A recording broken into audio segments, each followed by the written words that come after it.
Welcome back. I'm Gary Parr. And I'm Beth Ellicott. And you are listening to Fiber Talk's midweek version, the twice-weekly midweek version of the Fiber Talk podcast that we do twice a week for the needlework artists. There you go. Yeah. Quite the introduction. Yeah, I did that. That was smooth, I think. Yeah. Polished, practiced. Yeah. Concise. It was very concise. Mm-hmm. That's the word we wanted. A smart guy would re-record it, but nah, that's all right. We're going with this. Why not? So, Stitch Hour tonight, Natalie Dupuis is going to join us again. Yay. Yes. Always fun. So, it's going to be a little different. We're basically going to do a Stitch and Chat with Natalie along. We have some topics we want to talk about. But we're just going to get together and Stitch and Chat and have Natalie with us and be able to talk with her and ask her questions if you want. And she's working on learning some counted canvas techniques because that's not her world as part of her judging effort. So ask her about those experiences. She obviously has 2 or 3 classes in the works, so we can learn about those. And I forget, she's stitching on some eyelet thing, so we'll get to see that and talk to her about that. So we'll have fun tonight. No particular program, just gathering for an hour or so with Natalie, and we're just going to talk about stitching. So that'll be fun. Sunday, holy smokes. I say this every time, but Ruth Miller is our guest Sunday. And I cannot... Okay, the leaf embroidery is still stuck in my head, but Ruth Miller embroidered portraits that are life size. Yeah. And they don't. Again, they don't look like paintings. Nope. They look stitched, which is amazing in and of itself. You just want to get really, really close, and then you want to back way up. We've seen is images of them on our computers. We both want to see them in real life because they've got to be fantastic. Yep. Yeah. I do. I want to see these things because she's not kidding. I mean, there's one video where she's working on the piece, and you can tell it's a giant piece of cloth. And the head is life size. I mean, she's doing these things life size. They're gorgeous. The coloring, the lighting, the expression, everything is amazing. And she was a treat to talk to too. She's fun. She's a lot of fun. So, right. And her portraits tell stories. Her portraits tell stories too. She's not just doing like a portrait of someone. You can tell there's more going on behind the scenes sort of thing, which also I find draws me in. So definitely well worth the listen. Interesting lady. Yeah, she's one of those. Exactly. She's one of those that the more you look at it, the more you see. Mm-hmm. All the little things around the edges. And it's, she's amazing. Amazing. Yes. Can we say amazing more? Let's say amazing more. Yeah, so that's Sunday. What a treat to talk to her. That was really special. Been trying to get her for some time now. The last time that I contacted her, I bet I've been working on her for a long time. Just, every now and then. But the last time, and I hadn't done any research on her, she said that she was finishing up a project and should have it done by the end of the month. And I never gave it a thought. Wow. And then when you do the research on her and you realize that she's doing life-size giant pieces, then it became clear why she was focused on getting it done. And it's major undertaking. So, she was fun. Enjoyed that. So that's Sunday. WIPGO. How's it going? Whip gone.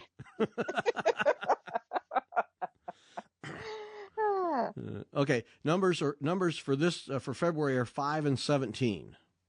Yes. 5 and 17. So what is that for you on your chart?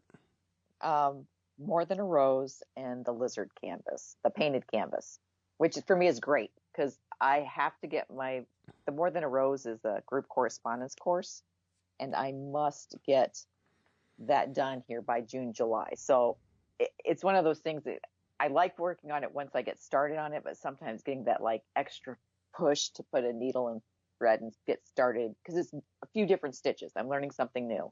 Yeah. And sometimes I'm kind of dragging my feet on it a little bit. But now I can't. I've got a reason. I've got WIPGO and Yep. Okay, for me, it's Lady Mary's Geometric. Now, a couple months ago, I gathered all the threads for that, and then I actually set the canvas up on stretcher bars, and it's on one of my stands, covered with a cloth, so dust doesn't get on the bare, naked canvas.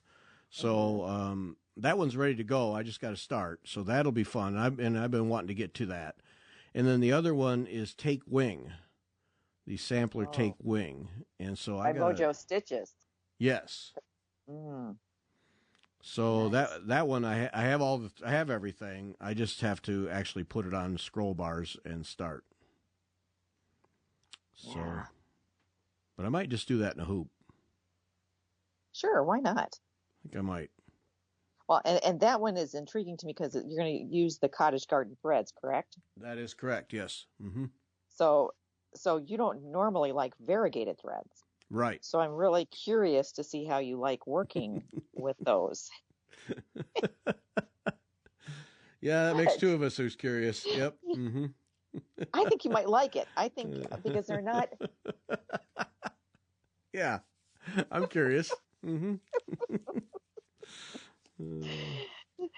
But I don't think those threads are highly variegated. I think they're more subtle, at least some of them. Yeah. I didn't. I mean, when I looked at them when I got them, it didn't strike me as red to yellow to orange to red, and right, it was right. It's not overwhelming, so should be okay. But I love the samplers, so. Right, and her designs are fabulous, and I think what people always comment on them is the negative space she uses on her pieces, which is nice. Yeah, and I pulled all the threads so I could do what's the other one? Bushland Quaker. Yes. Yeah. I can't start anything new until I finish something, so I'll just watch you. Okay. Yeah. All right. Now the ugly question: how did January go for you? Well, mine was Spring Hill and More Than a Rose, and so. Oh, you got More Than a Rose back to back? Yes, which was great. Oh, that's a bonus. Yeah. Because I needed to learn to do the plaited braid, and again, everyone says, "Oh, plaited braid, it's so hard," and you're doing it in a metal thread, so that makes it a little more difficult. Well, I watched Mary Corbett's video. I practiced with Pearl Cotton like she suggested, and I love that stitch. Now I still have to go back. If I want to start, I have to go back and watch your video, and to start it again. But it's a fun stitch. It gives a lot of texture, and even with the gold thread, which was a little more difficult, the gold wire. It's not a thread; it's a wire. It is a wire. It was a little fiddly, but I got to the point where I was like, okay, I have to slow down. I have to, manipulate the wire a little bit to get it to go the way I have to use very, very short lengths, but it was fun. That was fun. So I don't know why I'm scared for this next step, which is some sort of elongated brass thing. But I just thought to go and get started on it. But yeah, and then Spring Hill, I did 8 hours, and then I was like, I'm having fun, and I kept working on it. So I'd say I'm close to being done with Spring Hill, but I have all that solid part at the bottom to do. So yeah, it's beautiful. And we won't discuss. Someone finished hers, Jennifer. Yeah, we're not talking about Jennifer's finish. No. Because it's beautiful, stunning, and all those things, and it's also finished. Yeah, we're not talking about that. No. Maybe we could sneak over into her house and see it. But do you think she'd know? No, she'd never notice. No. No. Yeah, no. Wait, she's probably already sent it off or got it framed. Who knows? Right. Yeah. Yeah. Build her own frame. Yeah. Everything. Yeah. Yeah. And here we are still working on it. So how did yours go with WIPGO? The Sarah Parr sampler went extremely well because I had planned 7 hours and I put in a whole lot more than that. I put in a lot of hours on that thing. So that was a huge success. And I just kept pounding away, and I've got one more row of over one verse to go in. And that one was a huge success. And WIPGO got me motivated. And I'm now almost to that point where you can see the end. And how the engines get charged up to, all right, I'm driving this sucker to the end. So that one went really well. The Prince of Peace silk gauze from Erica Michaels, no. First, I had to get silk gauze. Okay, so you sent me a piece, and then I got another piece from a store. And they both were creased. Right. Like we talked about this. And so I didn't know what to do. And so I kept putting it off because, the stuff just strikes you as so delicate when you hold it that you're almost afraid to do anything with it. Right. So I wrote to Linda Stoltz I couldn't find anything. And I wrote to Linda Stoltz at Erica Michaels and said, hey, I've got these creased pieces. What can I do? Can I wash them like linen? Can I iron them? What can I do? And she said, well, the stuff is pretty sturdy, and she would not hesitate at all to use a steam iron on them. And so I just haven't done that. Haven't just taken them downstairs and fired up the iron and done it. So it was one of those things where, this is hassle. And so it was, all right, do I deal with the hassle or do I just make more X's on Sarah Parr? And that's literally what I did all month was I don't need the hassle. I can make X's and make progress here. So, but I want to start that thing. I want to experience silk gauze. So it's kind of in a spot here. So I don't know. Yeah. And I found with it, but you learn something. Yeah, you learn, hey, I can iron silk gauze. Yeah. Now you need to try it. But I think WIPGO, the good thing about WIPGO is that it makes you try things or, work on something that maybe you don't necessarily want to. And yeah, I kind of like that. I like that about it. Yeah. But so, yeah. You have to let us know if you get that iron out and get that piece ironed. Well, curious minds want to know. Yeah, well, and I will. And I was actually going to try and do it before we recorded, but I just ran out of time. But because I'm curious, too, now that I know I can iron it, I should be able to get the creases out. And then if I can iron it with steam, then I can certainly spray Best Press on it. And that usually helps. So it's not the miracle cure, but it does help. And so, yeah, I am curious. And then once I do that, then, then I'm going to mount it because I want to have that little thing. I mean, it's just a little 3x3 piece, but it really is cool. So I'd like to do it. Right. So, yeah, so I got hung up on that. And, it's hung up on that, but then there's, life too. So. Right. Well, and you did make a lot of progress on Sarah Parr, which is huge, great too. Huge progress. Yeah. No, I'm excited about it. I got the over one verse charted out and 2 rows of that stitch, 2 lines of that stitch. No, I'm excited about it, and it's really coming together nice. So yeah, no, right. I'm more than happy now. Of course, with Lady Mary Geometric and Take Wing. Now those 2 more. Well, I've already set up Lady Mary, so that, that's just a matter of, get after it, slide one out of the way and bring the stand over and get to work. So that's pretty easy. And then, yeah, I think I will do Take Wing on a hoop. Yeah, maybe I'll do that with the, we talked about me standing up on my table. Maybe I'll try that with this one just for. Right. Just something, a little variety. Yeah. And Yeah, and when I'm so close to a piece like you are with Sarah Parr, a lot of times I can't work on anything else until I get it done because I just want to see that completed, Yeah. So. Well, and that's where I got to, and then of course football. I mean, Sunday football is effectively 9 hours of football. I mean, I'm just sitting here just pounding away on that thing, and right. I got a long way. So, I mean, it's still slow going. It's 40 count, and it's a giant piece. It's big, but, and you still have the over one. I know. Which is, I know. Yeah, one more row of that. Yeah, that's so weird. When you do a row of over one and then back to over two, and it just seems so gigantic. It's like, holy smokes! And for the first few stitches, I find myself double checking. Did I go too far here? Right.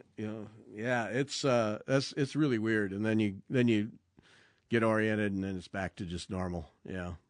So. And then wait till you start on porte-a-fete with, I think that's 53 or 56 count. Yeah. Sycamore seed pod.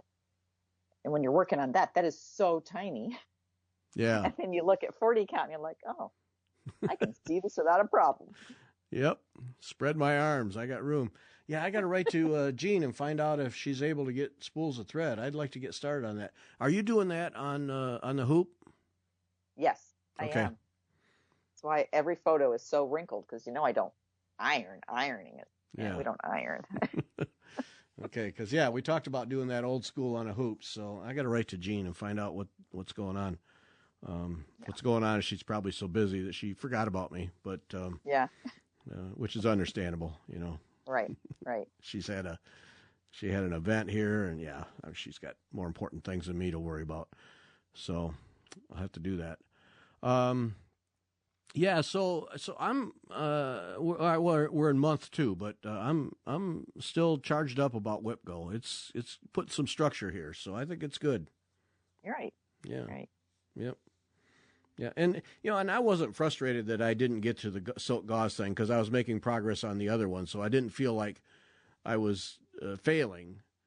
Other than it was just the silk gauze thing became hassle, and right. Just and when you have a limited amount of time to stitch, who wants to go through the hassle of ironing something? And yeah, exactly. Like, one more thing to do. I just want to sit and stitch. That's all I have brain power to do today, and so I'm going to go make a little exit. I was anxious for it to arrive in the mail, and then I had a piece of cloth, and I was going to sew it onto the piece of cloth and cut out the opening so I could expose the stuff, put it in a hoop, and go. Right. And then when I open the envelope, it's like, oh, geez, you got to be kidding me, It's just now it's a whole other project, because I've never worked with it, so I didn't know what I could or couldn't do. Right. So then that says, all right, now I got to do some research, and then I did some research and came up dry. It's like, oh, geez, just set this aside. Right. But I'm very curious to know if you can, because I've not had a piece folded. So I'm really curious to see how that comes out when you iron it. Yeah. All right. Well, I'll have that for tonight. Okay. At the show tonight, I'll have an answer for that tonight, and great. I'll fire put it on your to-do list, because I got one that's really quite creased up. So that's the one I'm going to test on. Sure. If you can get that pretty straight, then that'll be amazing. Because the other one is only creased once, and each side is big enough to hold the piece, so that's okay. That was the one that you got me, but then this other one was sent to me in a business envelope, and of course the post office creased it several times. So that's the one, and then if I ruin it, so that's, I learned something. But right.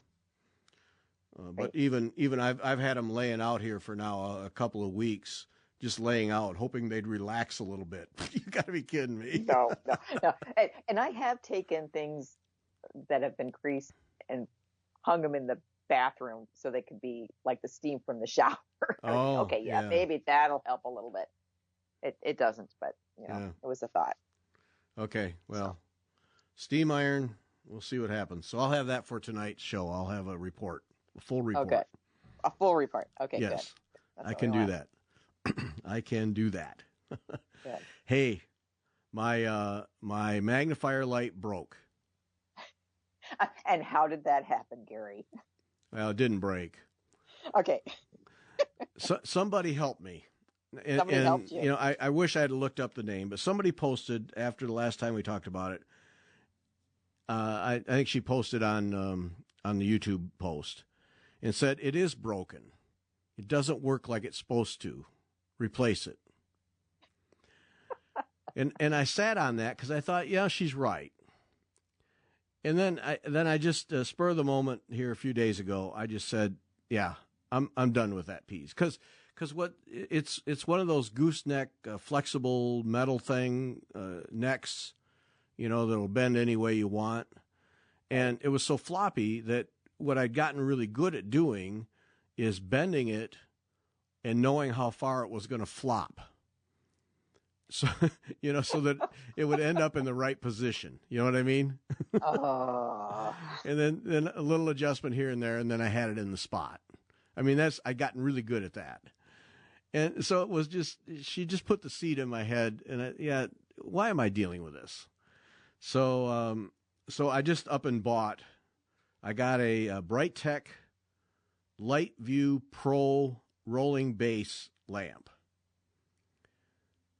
So Bright Tech is the brand, and then it's the Light View Pro rolling base. So anyway, it's this big, it's heavy, really heavy, all on wheels, big heavy ring base on wheels, and then it has joints like a dentist magnifier.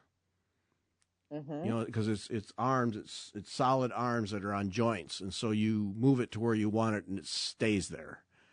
And the light intensity adjusts up and down, and then you can also adjust the color from cool to quite warm. And so that came, I set it up.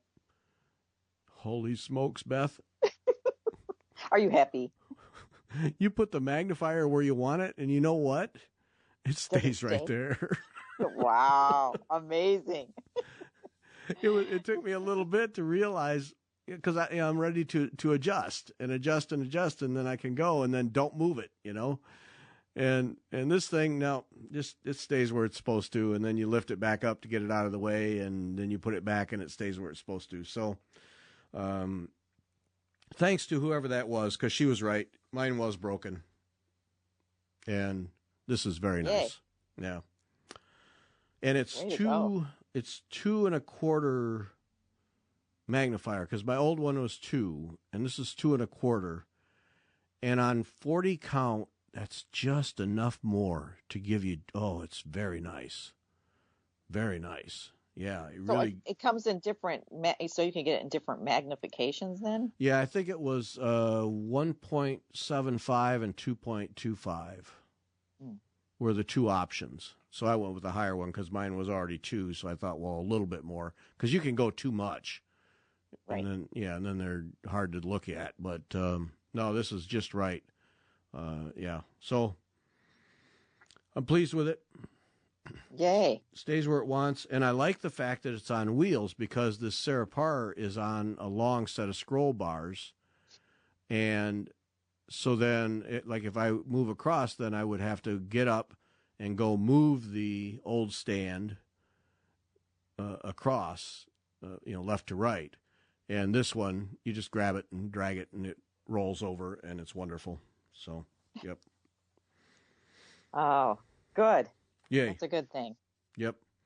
Lighting is important. Glad I had that spur of the moment, devil may care, order it moment. Yeah.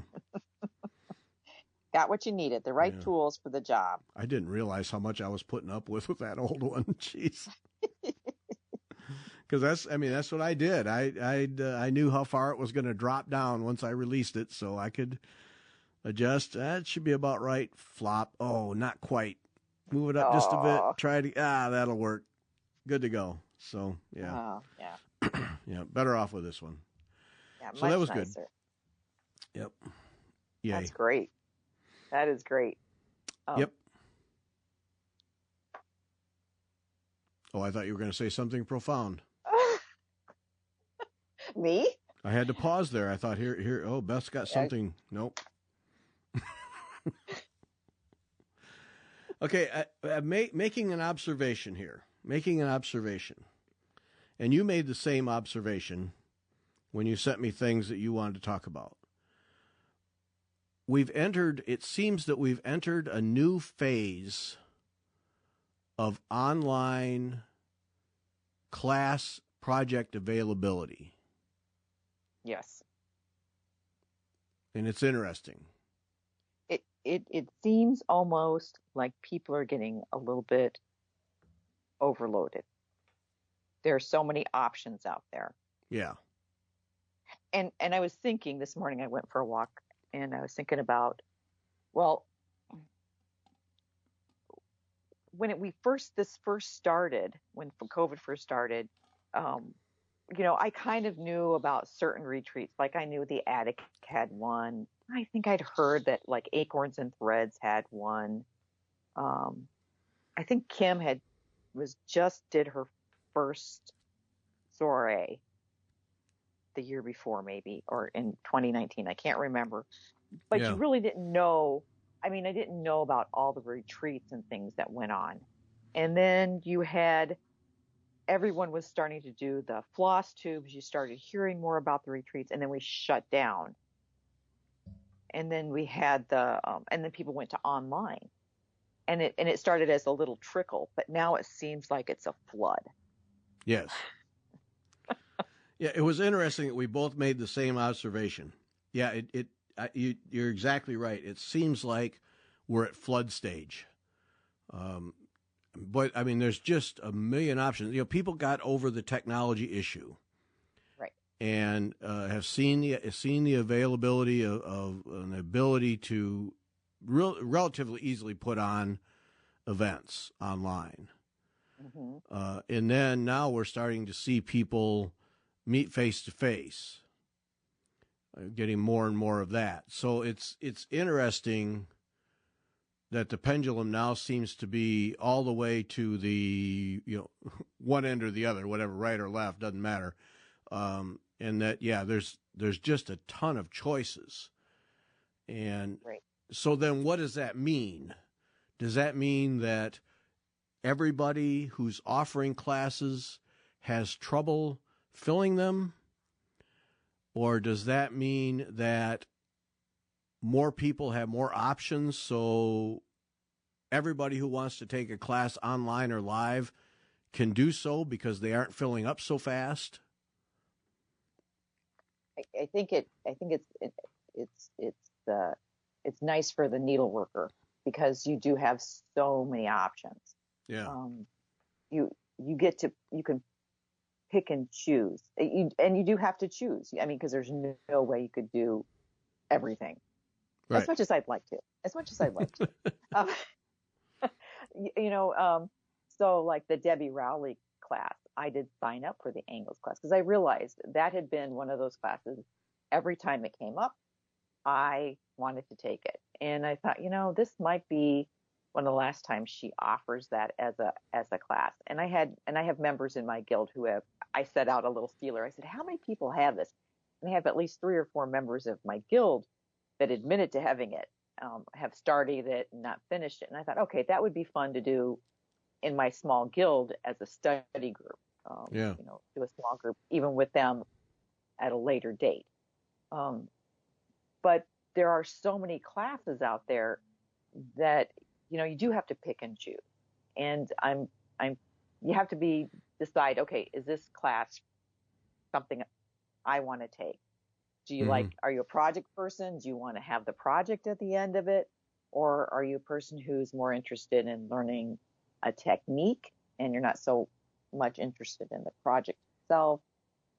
Yeah, I don't know.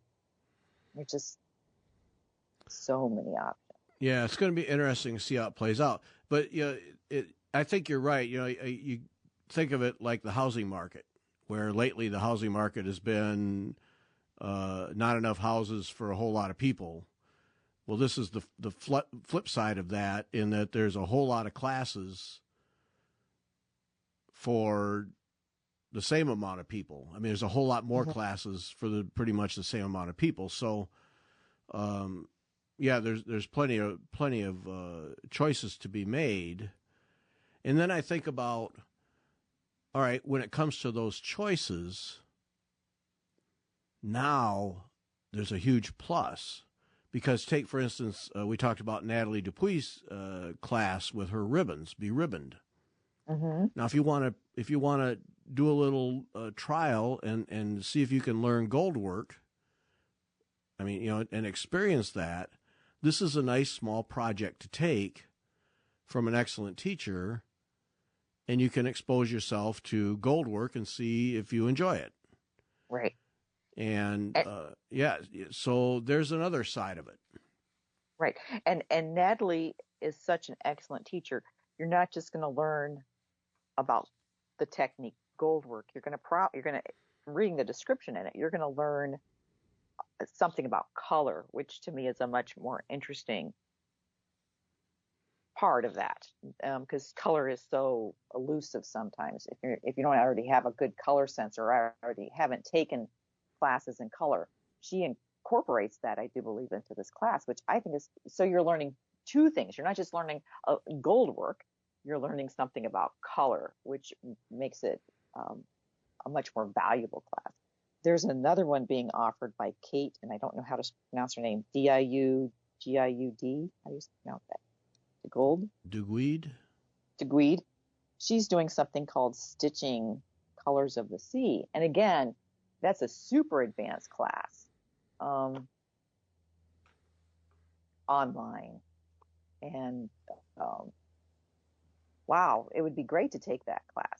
Learn a whole lot. But I think, and Natalie was offering another one too, that offered, again, more in depth about color. See, and I guess I'm leaning more that way. I'd like to learn more about how to use color effectively. Yeah. And I think Natalie does such an excellent job, and the Ode to the Palette class was so good. I don't know if she's going to re-offer that or not. But she was offering one through, there's an English group, Lady Ann's Needlework. Yeah, festival or something like that. Yeah, because she just did one. Right. And then I think they're getting ready to do another one. Yeah. Right. Yeah, because see, that's the other part. Is it isn't for U.S. people, well, for anybody in any country, it isn't just classes in your country. Right. It's classes that are available from all over the world. So, you think about, like, we sit here in the U.S. and you think, well, all the people who are offering classes in the U.S., yeah, that's fine. And there's a ton of them. But then add on the U.K., Australia, all those places where you can, classes are available for that. And it really is a lot. And then how tempting to take something from someone in another country. Right.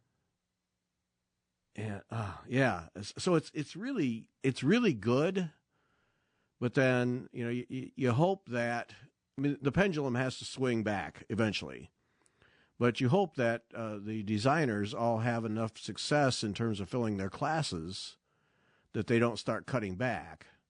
Right. Right. And the other thing is, I think we, as stitchers, we need to pick and choose. So I might have chosen to take a different class had I known what was being offered during the year. If there was some warehouse of that information, or, knowing, okay, oh, wow, this class is going to be offered, there's a chance that this class will be offered maybe in June. Maybe I'm not going to take a class in March, so I can take this one in June. So I know right now, Hazel Bloomkamp is scheduled to come to the Heartland region to teach one of her classes through EGA. And because of where she's teaching, I have to get a hotel. I can't drive there from my home and drive back. It's a 2 or 3 day class. So I have to make sure I, kind of budget my money around, going and staying in a hotel, and so I can take the class. Yeah. But yes, am I going to budget my money and take a class if I can do in person with Hazel Bloomkamp? Yes, you better believe it. Because, it'll be much less expensive than going to New York to take the class through EGA seminar, national seminar. Yeah. This is regional, and I'll be able to take the workshop that way. And so, this is that extension that she's doing, because she's teaching at the EGA seminar, and then they have a program. Am I right that this is yes. that program where they're going around the country and offering classes as an extension of that? Right. And I think St. Paul is going to have Jane Nicholas come and teach up in the St. Paul needleworkers, which is the EGA group up there. Mm-hmm. So again, if you're in that area and that's your region, you're in St. Paul, what a great way when else are you going to take a class from Jane Nicholas? Right. Yeah, exactly. Unless you go to national, or you fly to Australia to take a class. Okay. Okay. Yeah. Okay. So again, these classes are being offered, but if you don't know, how do you know? Yeah, that's the class I want to take. This is the person I want to take a class from. Yeah. That's also the other. There's so much out there, so to keep tabs on it all can be difficult. Yeah. Yeah. Well, that's where. Yeah. There's that. Where is Hazel's class going to be held? Cedar Rapids. Hmm. I know. Heartland region. That's not that far from me, I don't think. I don't think so either. I don't think so. I don't have a map in front of me, but yeah, I'm pretty sure it's not. For me, I think it's a couple of hours drive, and I already know we have people who always take workshops. We'll probably get a group and go, get a couple of hotel rooms, room together, and do that sort of thing. But yeah, to take a class from her, it doesn't even. I don't even care what it is at this point in time. I just want to take a class from her. Right. Yeah, she doesn't come from South Africa very often. No. All right, I got to look that up now. Now you got me intrigued. Because she's a hoot. She's just a tremendous lady. Yeah. Yeah, and so, and then we also, the other thing that's going on is retreats are coming back. I know my guild is able to get into their normal retreat center. They're going to do it in May. I think they're requiring everyone is vaccinated to show a vaccination card to do it because of the age of our group, and I think the age of the people who hold the retreat center. They want to make sure everyone's safe, but different retreats will have different. But those are all coming back. I know. Well, Jean's had a couple now. She had the January sampler symposium, and then she had the summer school last year, and I'm sure she's going to be having summer school again. Yeah. So you have those things coming back, but then there's so many of them. Now I think people know what's out there, that there's all sorts of local retreats or big ones put on by shops. Yep. Yeah, there is just a ton of opportunities out there, and it's exciting because, and of course, driving a lot of that is people just want to get together. They're tired right. But then the online just gives you opportunities like Debbie Rowley's angles class. If I don't know, like you said, I don't know how many more times that's going to be available, and that's such a tremendous design. And right. You think hard about taking that class, and there's just it's a really great time overall for needleworkers. It really is. There's just so much that can be done, and a lot of it from home, and not a lot of expense, not airfare, not hotel rooms. Right. And then, I mean, you just described several that the airfare isn't even a factor. It's close enough to you that you can drive, and Right. That keeps the cost down. And especially if you have a group and can share rooms, you can start to get into that travel expense and make it fairly minimal, and then go enjoy the class. So it's Right. yeah. Right. And then and like you said, there are so many options with the online classes. So Mm-hmm. and to learn a new technique, to try something, just so many out there, which is great. Yep. Oh, to me that's that's such a huge plus. I want to try a new technique. I take an online class. I have the expense for the class. I don't have travel expenses, and I can try a new technique. I think that's just the way to go. Yep. Right. Take advantage of that. Yeah. So, well, we'll see how it plays out. Let's hope there's no more virus variants that shut things down. Jeez. No, man. no. Yeah. Tired of that. No, I think and everyone is tired of that. I guess that the Nashville show is going to happen. I haven't seen anything to the contrary, and lots of designers are starting to talk about spending night and day getting ready for it. So I guess it's going to happen. So I hope so for the show's sake. We're not gonna go this year. Much as I'd like to, I just, it's too many people in those rooms packed together. It makes me too nervous. You've already had COVID.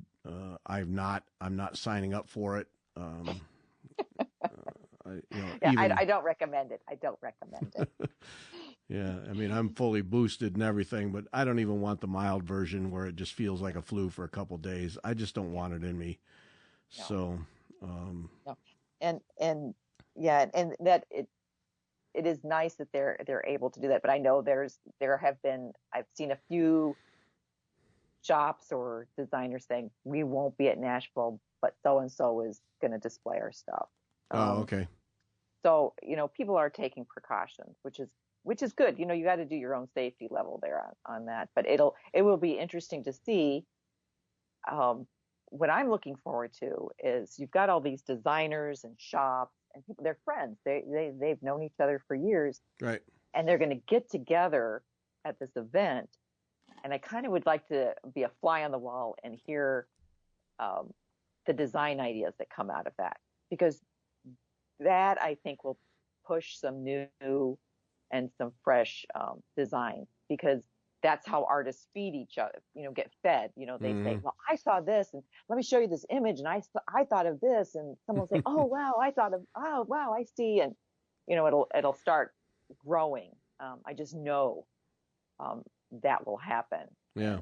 And that to me will be interesting. What comes out, in a few months after they've come back from Nashville with the new designs that they come up with. Yeah. And especially, is Karen going? Karen Kluba from Rosewood? I haven't seen one way or the other. Okay. Yeah. Yeah. Yeah, I don't know. Yeah, it was.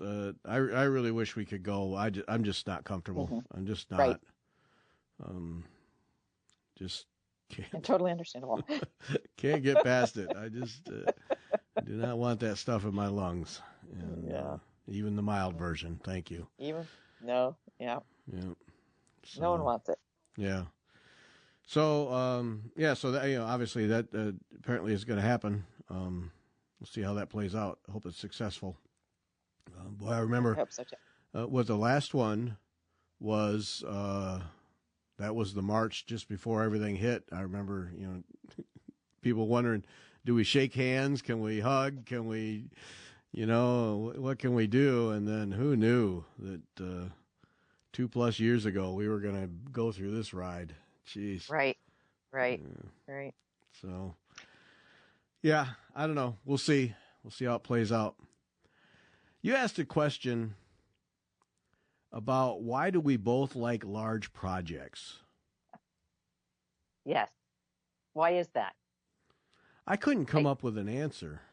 I can't either. And okay, so you were mentioning Erica Michaels, Linda Stoltz. She has those very beautiful Bristol berries out. And one of them has that little sampler that's all red and white. It's just so cute. Why do I have no urge? I mean, I love it. I have the pattern. I'd like to stitch the berries because I think they're adorable. But that little sampler doesn't call to me as much as stitching one of those huge Bristol, that you need a half a yard of fabric for. Yeah, yeah. I want to stitch that. I mean, that's the one that's what I want to pull out. And I have one, and I can't remember who's the designer of it. She's the one who always does Bristols. Claudia Kistler? Yes. I think I have one of her big ones. Mm-hmm. And I'm like, so why do I want to stitch? And I can't even think of, like, you're doing the little band sampler, which is so sweet and cute. And I'm like, no, I want to do a big half yard. Get me a hank of silk. Yeah. Well, and that one is simply because it was my travel piece, so I was able to haul it. But right. Here at home, how often do I pull that out? Virtually never, because I'm working on big ones. I don't know what it is about big projects, like even when it comes to needlepoint. Right. I'll tend toward the bigger projects, or if they're small, rather complex, like a Gay Ann Rogers, a small Gay Ann Rogers, but there's so much to that right. it's just a big project in a small piece of canvas. Right. Yeah. Try one of her needle cases. You think, oh, this is small. Yeah, no. What was I? But yeah, I mean, I can't. And I have small ones that I've started. And I'm thinking, okay, this won't take me any time. But I'm like, oh, I don't want to work on that. I want to pull out Spring Hill because it's got 20 million stitches left on it. Yeah. Yeah. There's a whole world of people who that's all they do is little stuff. Right. And they just crank them out like a machine and thoroughly enjoy it. Right. So, but yeah, I can't come up with why the big ones appeal to me. I just can't. Right. And it's not that I don't like the small pieces, because the small ones, there is something about their, having something finished that you can display, whatever. But, and so I love watching people finish all their smalls. But it's like, why don't I do them? I don't know. And I don't even normally hang my big pieces. I just finish them and they're down in the basement. I do. I finished. They're totally stitched and they're in the basement waiting for me to do something to them. And here's an interesting dilemma. Jeanette Douglas is offering a piece of basically flower pots, different thing, and it's designed as a large. It's designed as a large piece, right? With all these flower pots, and then obviously it's easy. It's a simple border, so easy to make them into individuals. Right. And it's free, and there's on her website, and there's one a month. And she had a bunch of overdyed flosses that she used, but then she did a DMC conversion, so you can do that. And it's beautiful. And so then the question that pops into my head, all right, this would be an ideal opportunity to do each one of those and make a bunch of little pillows that could go in a basket. Right. But then I look at the big piece and go, look how cool that is. Yes. Yes.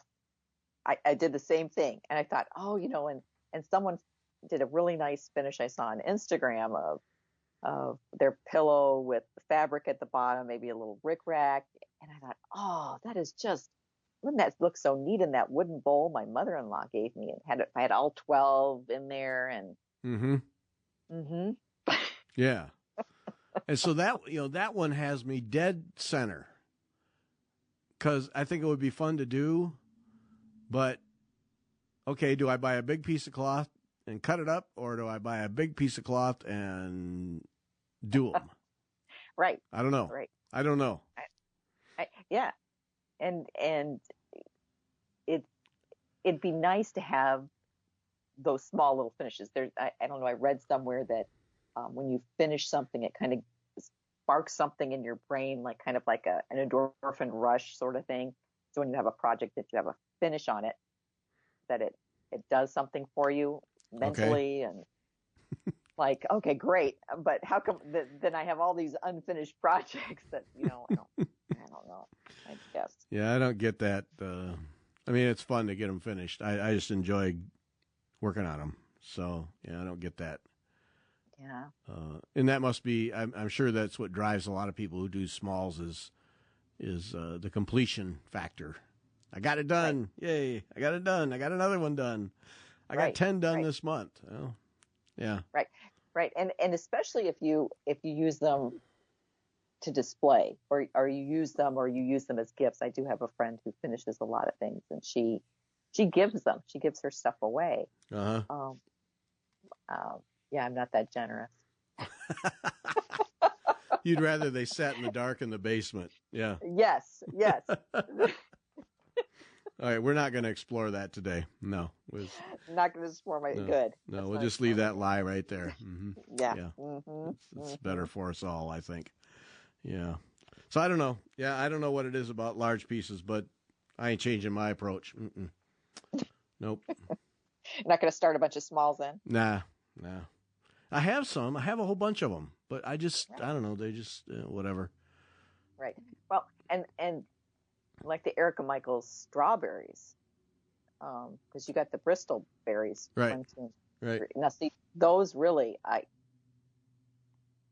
like them. Have I started them? No. No. Yeah, but see, like this Prince of Peace one on silk gauze, 40 count silk gauze. To me, that's a small piece, but there's no way in terms of stitching and energy time that you would term that a small piece. No. That's for a 3x3 piece. That's a significant undertaking. Right. Yeah. Right. And because it's full coverage. Right. Yeah, it is that. You're doing a full coverage piece there, Gary. Right. So it's deceptive too. Like, but the more standard ones where it's a house and a tree and a little girl with a buggy walking by or something, those kinds of things. I mean, that's especially in the cross stitch world. I mean, that feeds the meter. Those little ones, they absolutely feed the meter, because so many people do them and collect them and the whole bit. And I don't know what that is. There's a something there. I don't know. Right. No, but I like the big ones, especially, Karen Kluba's. Every time I look at her, she doesn't do she started doing a few smalls. I take that back. I take my words back. But the ones that I really want to stitch are those ones that are huge. Giant. Huge. I know. So is she coming? That's what I wanted to ask you. Is she coming out with Autumn Hill at market? Do you know? I think that was the plan. That at market she's going to have the next one. Okay, as so I recall. I have until March to get Spring Hill finished then. Well, you have Summer Hill. Yeah, but see, I might have to skip Summer Hill and move straight to Autumn Hill. Oh, I see how that works. I think that's because she released Summer Hill sometime last year. So so she must be ready for Autumn Hill. I assume it's Autumn Hill. At Nashville. So that's one. I'm not one to collect series, but that's one series definitely. Yes. You want to have, yeah. Yeah. No question. All 4 seasons of that. Yep. Yeah. Maybe I'll just display the patterns. Yeah, why don't you just do that? Why don't you just do that? I can see Max going, what are these? What is your I'm problem? displaying them. I'm displaying them. I can't stitch them fast enough. I'm just going to display these. Yeah, leave me alone. I'll do my hobby my way. You do your hobby your way. That's right. That's right. The only thing is if we ask to frame them, and then if they know you can't frame them, I might want to stitch them. I need the patterns that are inside. Right. Yeah. Okay, you work on that. Send pictures when you get them all displayed on the wall. That'll look very nice. Mm-hmm. Yeah, I'm sure. Yeah. All right. I think we'll call it right there. With that mental image of 4 Karen Kluba charts displayed in frames on your wall, I think we'll just leave it right there. Mm-hmm. All right. That's Perfect. a good one. All right, 8 o'clock tonight on the YouTube channel. Natalie Dupuis will join us for some stitch and chat and questions and answers and all kinds of things. So join us for that. And then Embroidered Realism with Ruth Miller on Sunday. That's a treat right there. That's it. Thanks for listening. Bye.